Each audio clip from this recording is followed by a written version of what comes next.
Started with an idea, really, as most things do. The biggest difference in this album as compared to the other previous 6 is that it is a live album. And the decision to make it a live album was made by our new producer that we brought in, which was an ex-member of Te Vaka, Manasseh, which was a wise choice because he knew the music inside out, very close to the music, so he knew what we needed to do to try and be different to the previous 6, and that was to make a live album.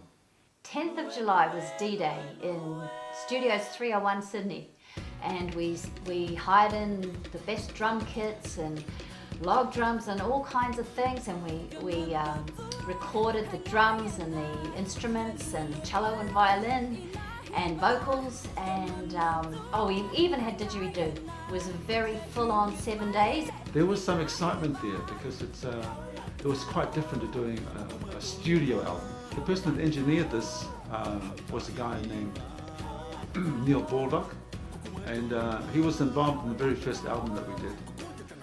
He mixed the majority of that album. That's the Te Vaka album. He believed in the work that Te Vaka was doing, and I also knew that he could contribute a lot to what we were doing, and he certainly did on this album. We had to do the chants and the backing vocals at Opatai's home studio, Star Trek Studios, and again, it was just an awesome effort. The kids were amazing. We pulled in friends and family to do the chants, and always had a lot of fun.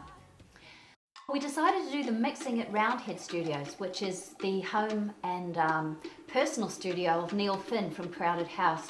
And the reason for this was because Neil Baldock is the resident engineer there, and he knew how good their equipment was. He knew he could get the sound we were after.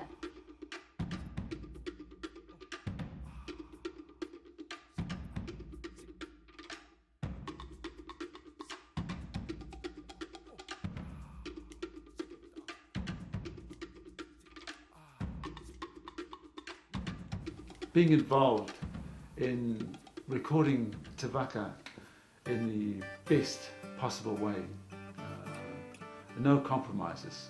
And that was the biggest buzz for me.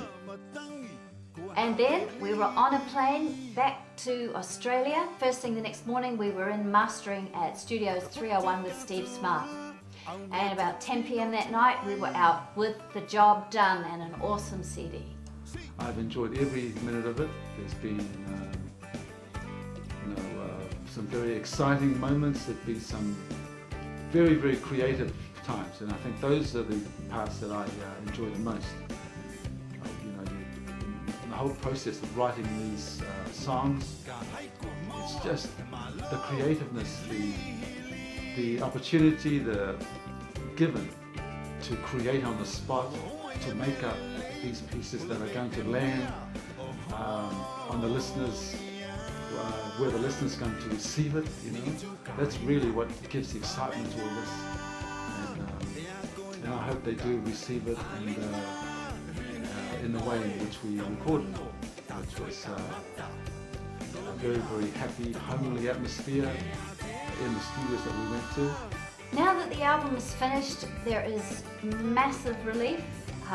We just can't wait to get it. We've got to wait about a week to have it in our hand. But it will be the best, definitely the best recorded. The songs are, well, I'm sure when you hear it, you'll know they're some of the best Te Vaka songs you've ever heard. And we are absolutely over the moon with it. Just can't get enough of it at the moment.